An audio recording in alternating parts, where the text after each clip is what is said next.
What could I be doing here? Is that a red ball sprayer? I know what that is now because I know someone who just bought it. Oh, how we could blow so much money here. Well guys, good morning, good afternoon, and good evening to all. Welcome to Hartung Family Farms. And today, as you can see, it's well, it's 7:30, you can't see that, but I'm just rolling into Kunal Implement in DeWitt, Iowa. This is our local dealer chain that we go through most of our stuff. They have a location in Preston, which is 2 minutes away from us, and they also have a location in DeWitt, which is their main one.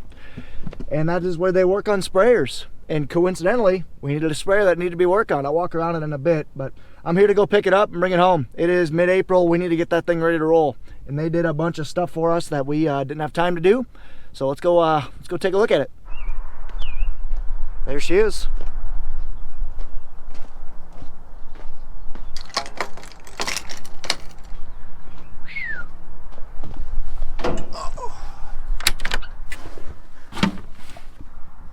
Oh, it's been a minute. Let's go check oil and start this thing up, let it warm up.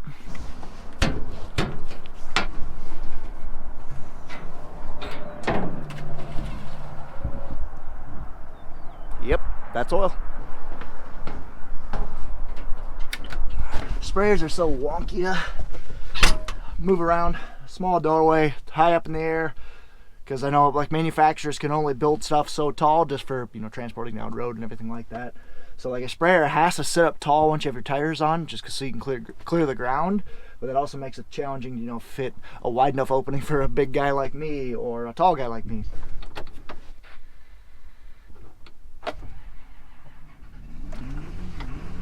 She's cold.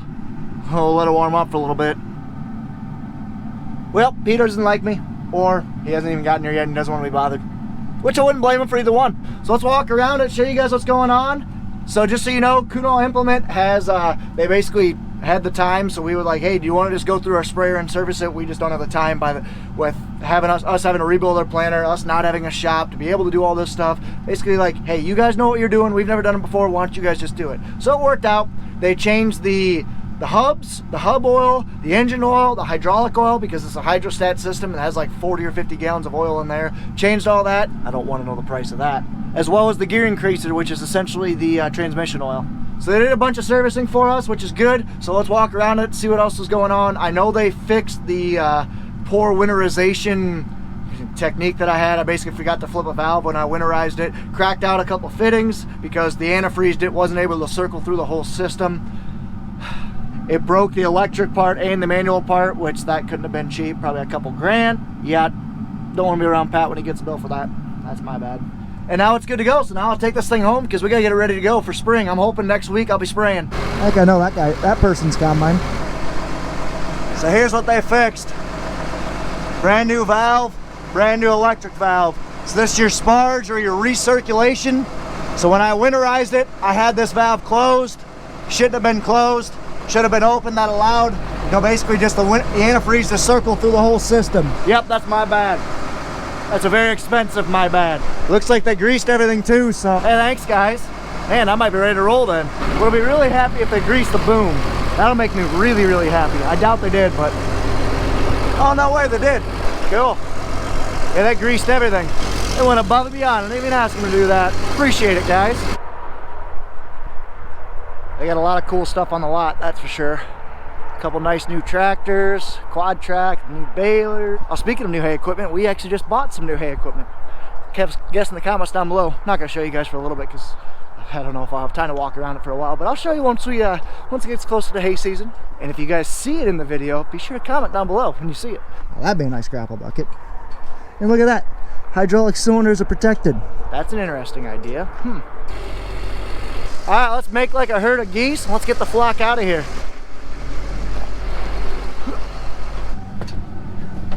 Engine cool temp is 118 degrees. Good enough for me. Let's vamoose. A little bit of a maze to get back out of here. Nice 620 quad right there. Brake drums seem a little warped. They're squeaking like a bandit. There's a piece of green in here. Must have got a green traded on a 680.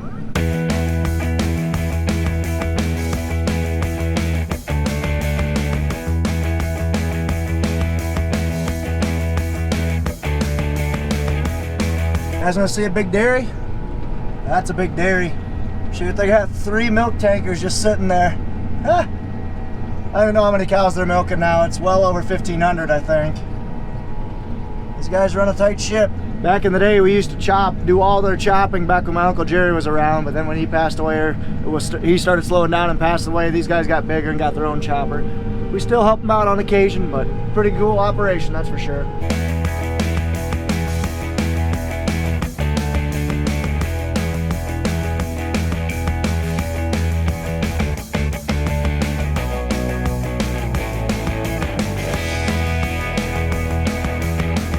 Guys are doing chores. I just rolled in. Oh man, they're doing some stuff. See if I can get some fuel.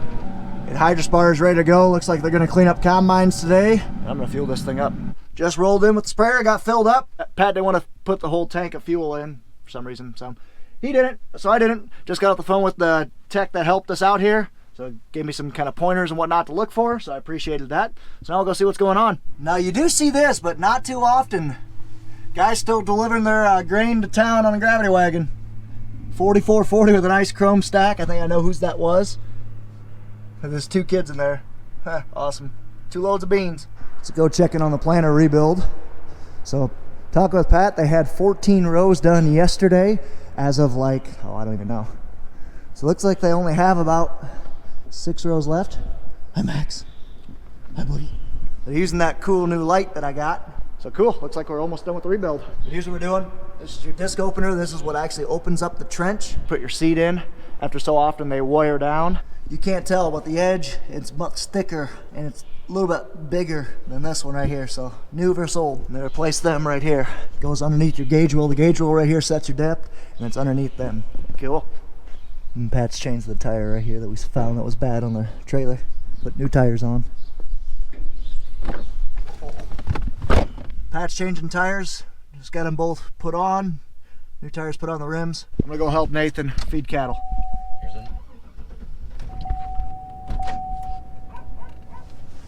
The butcher's yard requires 2 people to basically watch gates and stuff. So I'm gonna head up there and watch gates for Nathan. And the reason why you need 2 people is because we got a couple alleyways where cows can go. So you gotta clear them out of here. Lock that gate there, open that gate, and then walk these cows over. Come on, hip. Come on, hip. Let's go, come on. Let's go. Let's go. Yeah. Listen to that 966 purr. Come on, yeah. Yeah, let's go. Come on.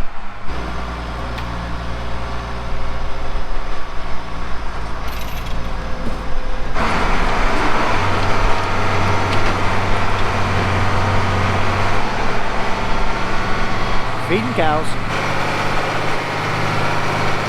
Right now, you're getting about 4 pounds per head a day. 4 pounds a day? Seriously? Dang, they're all lined up.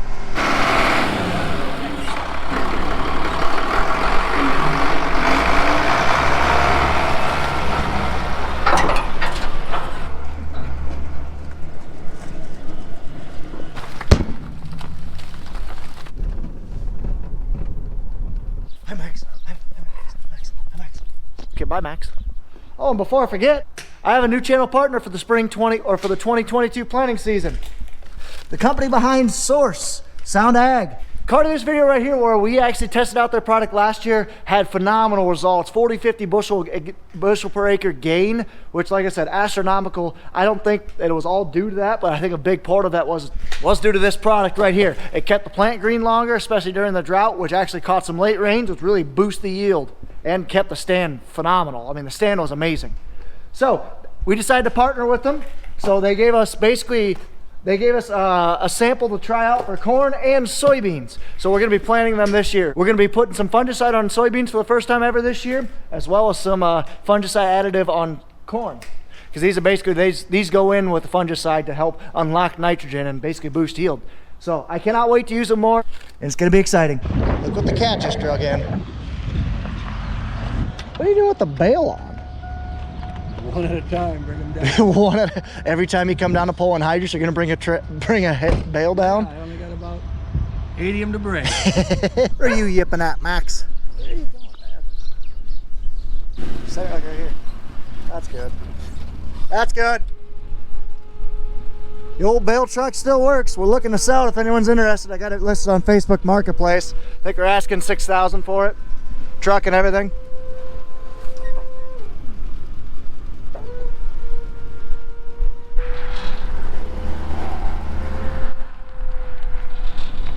There we go. Kill. That'll work. My dad was gonna put it in the mud. It would have been impossible to get out with the tractor. Oh, I'm hooking the truck with the bale sprayer on it. Oh.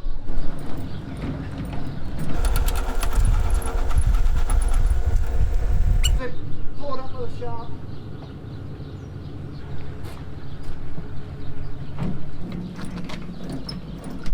Pat was just saying he misses combine season. That's all the fun. I don't know, I like spring. Spring's a lot of new stuff happening. You know, it's greening up, plenty to do, new year and start fresh. I don't know, I like spring, but fall's also fun. Let's go check on Curtis. Hi Max. Hi Max. Just watching, buddy? Oh, so what are they working on? Gauge wheels and... Yeah, discs and these frogs. And the frogs? Changing these pieces on the discs. This thing's been handy. So here's what we're replacing, like I said, the discs and the openers and the frogs. These basically just kind of guard the seed tube. You know, the tube that the seed slides down, just guards that. That's next on the project list. You know what, I got time. Let's unfold the sprayer and grease up the boom and stuff, make sure everything's greased.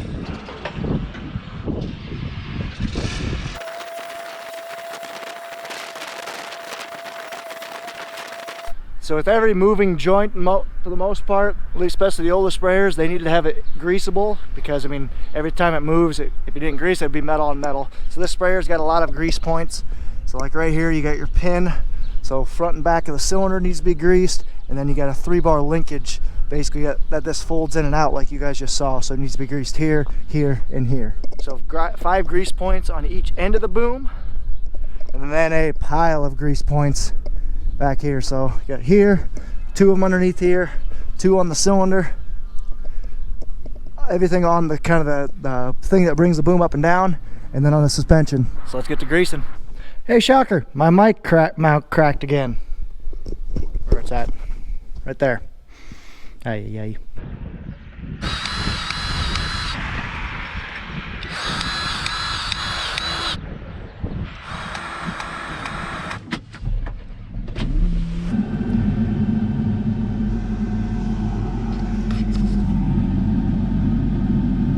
Having our own tire changer is definitely handy. So I'm gonna go steal one of their vehicles. Sorry about the audio, because like I said, the mic is done. So I'm gonna steal one of their vehicles, head up. There's a farm auction tonight, a land auction in 20 minutes. I'm gonna go look at that one, see what ground's going for, then head home, because it's Good Friday.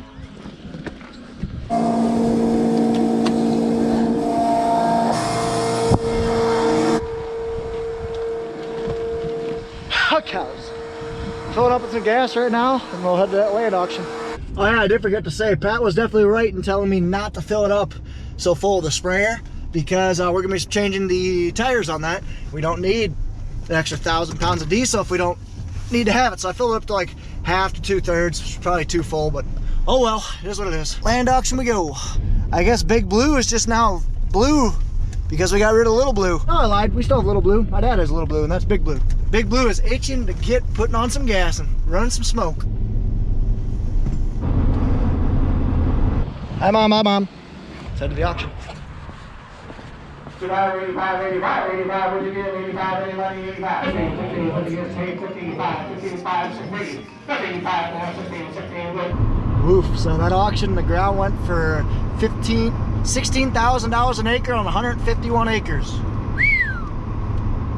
It's a good amount. Hello, look at this sprayer on 800 tires, 800 floaters. I'm gonna go up, drive past the farm, go look at a couple things. There's another land auction coming up for sale here soon. So I'm gonna go take a look at that. So here's the seeded rye we did. Let's go ahead and do a little bit of digging.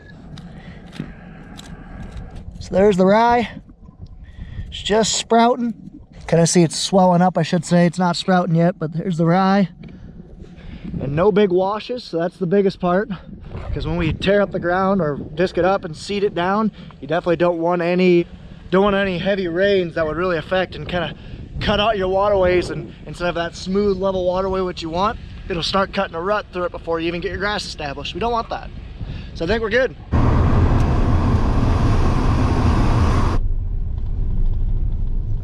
Neat.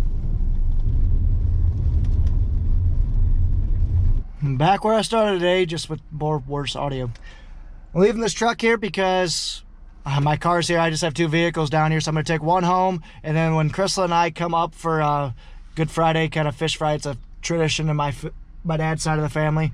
We're actually going to come up, ride together. She's going to drop me off. I'm going to take this truck back home to Preston. She'll pick me back up. We'll be all good. So back home. Yeah, they even have a wash bay and parts depot now. Looks like they got a 670 in on trade. Older one too, like a 2013, 2012.